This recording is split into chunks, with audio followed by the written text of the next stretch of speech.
Bismillahirrahmanirrahim. Assalamualaikum warahmatullahi wabarakatuh. Alhamdulillahi wa kafa wa salamun ala ibadihi alladhina astafa. Asyhadu an la ilaha illallah wahdah la syarika lah. Wa asyhadu anna Muhammadan abduhu wa rasuluh. Alladzi la nabiyya ba'dah. Amma ba'du, pernahkah Anda terpikir kenapa Anda menikah? Banyak orang-orang ketika ditanyakan kepadanya, apa obsesi Anda dalam menikah? Dia mengatakan, ya kebiasaan. Biasanya orang-orang telah bekerja, telah memiliki usaha, penghasilan, ya dia menikah. Subhanallah. Bagaimana motivasi dalam menikah? Dalam pandangan Islam. Dalam pandangan Islam, menikah bukanlah sekedar melampiaskan syahwat. Tapi lebih daripada itu, tujuan dalam pernikahan begitu besar dalam pandangan Islam. Ada seseorang yang dapat dijadikan sebagai cerminan tentang besarnya obsesinya dalam menikah.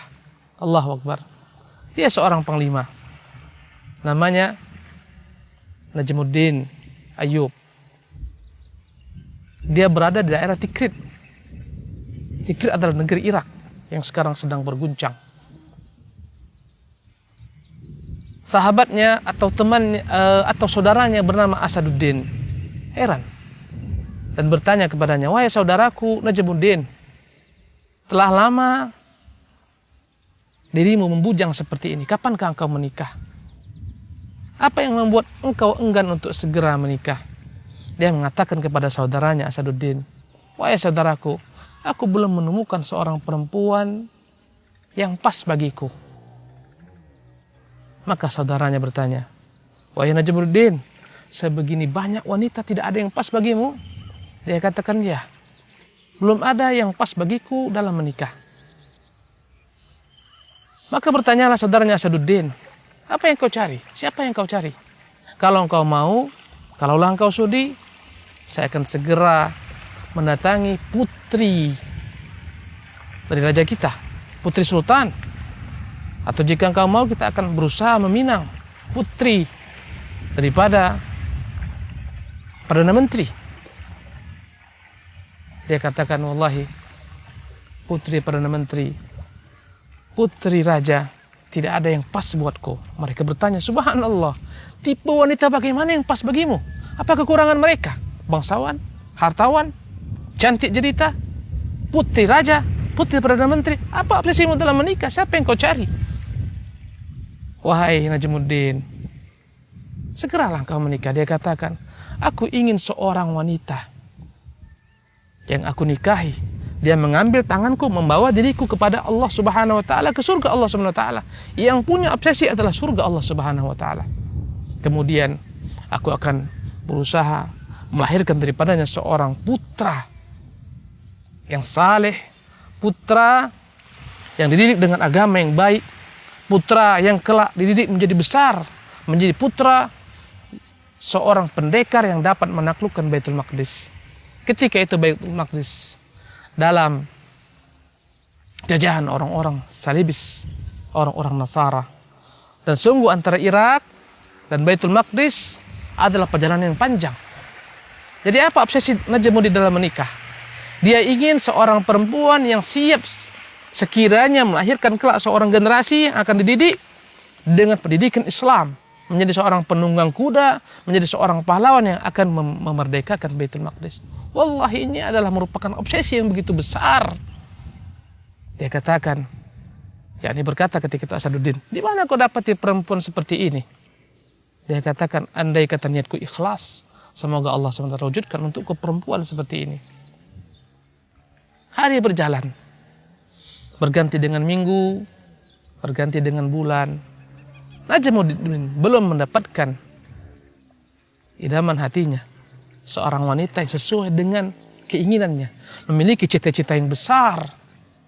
Suatu ketika di Tikrit, dia mendatangi salah seorang daripada ulama yang memiliki majelis di masjidnya. Datanglah Najmuddin dan dia duduk bersimpu di antara murid-murid lainnya. Dan dia mendengarkan kajian daripada ulama tersebut. Selepas kajian, tiba-tiba Dari balik tirai ada seorang wanita yang memanggil Syekh. Maka seketika Syekh mendatangi asal suara tersebut dan bertanya, "Wahai fulana, bagaimana pemuda yang telah kukirim kepadamu?" Dia katakan, "Wahai Syekh, sungguh pemuda yang kau kirim kepadaku, pemuda yang gagah perkasa, tampan rupawan, pemuda yang jika seorang memandangnya akan terpana dan persona. Dia layak menjadi seorang laki-laki yang tidak layak ditolak. Tetapi wahai Syekh, sungguh aku tidaklah menganggap pemuda tersebut layak untukku, tidak layak untukku." Berkata Syekh tersebut, "Subhanallah, apa yang kau cari? Pria jenis apa yang kau cari, wahai pemudi?" Dia katakan, "Wahai Syekh, sungguh aku mencari seorang laki-laki yang siap memegang tanganku, membawaku kepada surga Allah Subhanahu wa taala, yang aku akan dapatkan daripada keturunan, yang akan kudidik, kuajarkan menjadi seorang pemuda yang saleh, yang tangguh, yang dengannya Allah akan taklukkan Baitul Maqdis, yang dengannya akan ditaklukkan Baitul Maqdis." Allahu Akbar. Betapa terpesona Najmuddin mendengar, wallahi apa-apa yang menjadi obsesi dalam menikah ada pada wanita ini. Dia katakan, "Wahai Syekh, wallahi wahai Syekh, nikahkan saya dengan perempuan tersebut." Saya berkata, "Wahai Najmuddin, tahukah engkau dia adalah seorang perempuan yang fakir. Dia bukan seorang bangsawan, dia bukan putri raja. Dia hanyalah seorang perempuan biasa di kampung ini."